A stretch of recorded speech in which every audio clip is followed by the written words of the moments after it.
It finally happened. And it didn't come with chaos or noise or some explosive outburst. It came quietly, almost too quietly for what it actually meant. But the impact was immediate because Caitlin Clark, the most controlled, media-trained, calculated voice in the entire WNBA, just said the one thing that nobody inside the Indiana Fever organization wanted to hear out loud.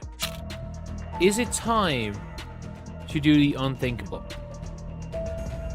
Is it time to do the unthinkable and bring back Liz Cambage? We gotta discuss it. Like, the Indiana Fever are so screwed. She broke her silence and put a name on the table that has been sitting in the shadows of every serious roster conversation. Liz Cambage.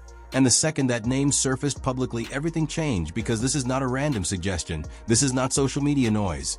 This is the face of the league, the most valuable asset in women's basketball right now, essentially telling her franchise that what they have built is not enough, and that they are walking into a championship window completely exposed in the one area that matters most: size, physicality, and frontcourt depth. And suddenly the question that felt. They've got Aaliyah Boston as their starting center. Great. She's an all-star, a franchise cornerstone, arguably the second most important player on that roster behind Caitlin Clark. But behind her, they've got Damiris Dantas as the only true backup big. That's it. That's the entire center rotation for a team that's supposedly trying to compete for a championship. Impossible even a few weeks ago is now unavoidable. Is it time to do the unthinkable? Is it time for Indiana to seriously consider bringing Cambage back into the WNBA?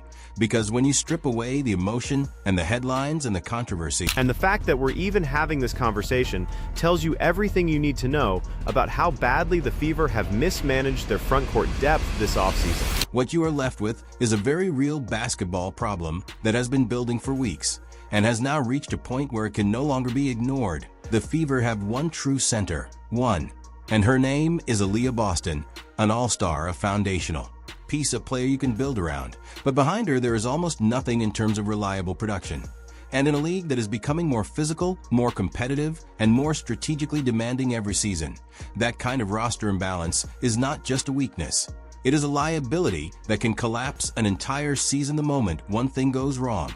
And Clark sees it. She has been watching it unfold in real time, while other contenders quietly load up on size, add depth, prepare for playoff-level physical battles in the paint. And Indiana has done the opposite. They have essentially closed the door on solving the problem and decided to move forward, hoping that their one elite center can carry the entire structure without breaking. And that is where this becomes bigger than just one player or one suggestion. Because what Clark did here is not just about Cambage. It is about power. It is about a young superstar stepping into her role as a franchise voice and publicly, signaling that she is no longer comfortable letting decisions happen around her without input.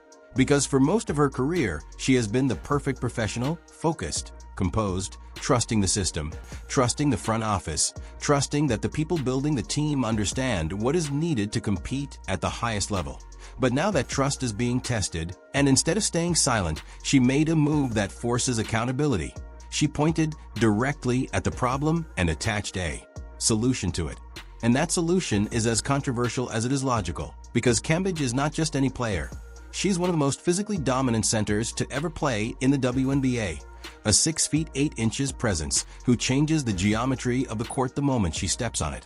A player who, at her best, demands double teams, controls the glass, and forces opposing defenses to completely rethink how they approach the game. But she also comes with history, with baggage, with questions that have followed her from team to team, from the Las Vegas Aces to the Los Angeles Sparks. And that is what makes this entire situation so complex, because this is not a simple basketball decision. If Aaliyah Boston misses 5 games with an ankle sprain, or gets suspended for a flagrant foul, or picks up an injury in the Olympic break, what's the Fever's plan? Start Damiris Dantas and hope for the best? Play small with Miesha Hines-Allen at center and get destroyed on the boards? Ask KK Timpson to defend opposing centers when she's barely 6'2" and still learning the professional game? The honest answer is they'd probably go 1-4 in those 5 games, maybe worse. This is a calculated risk that requires a franchise to weigh immediate competitive advantage against long-term stability. And Clark knows that, which is exactly why her endorsement matters so much. because she is not speaking from ignorance. She understands the history, she understands the concerns, and she is still saying that the upside is worth exploring. That the specific environment in Indiana, built around a clear hierarchy with her as the centerpiece and Boston as the anchor in the front court, could provide a structure that Cambage has not consistently had in previous stops, a role that is defined, limited, but still impactful, where she does not have to be the face of the franchise or carry the expectations of being the primary option, but instead can focus on what she does best, protecting the paint, rebounding, scoring efficiently in the post, and giving the Fever something they currently do not have at all, a safety net. Because right now there is no safety net if Boston gets into foul trouble, if she misses time, if anything disrupts her availability, the entire system collapses. And that is not speculation. That is a realistic projection based on the numbers and the roster construction. Because the current backup options simply do not provide the level of production or physical presence required to survive against elite teams, and every contender in the league knows it. They see Indiana as a team that can be attacked in the paint, a team that can be worn down over the course of a game, a team that becomes vulnerable the moment its one true center is off the floor. And that vulnerability is exactly what Clark is trying to address before it costs them something bigger. Because this is not just about regular season games. This is about playoff basketball.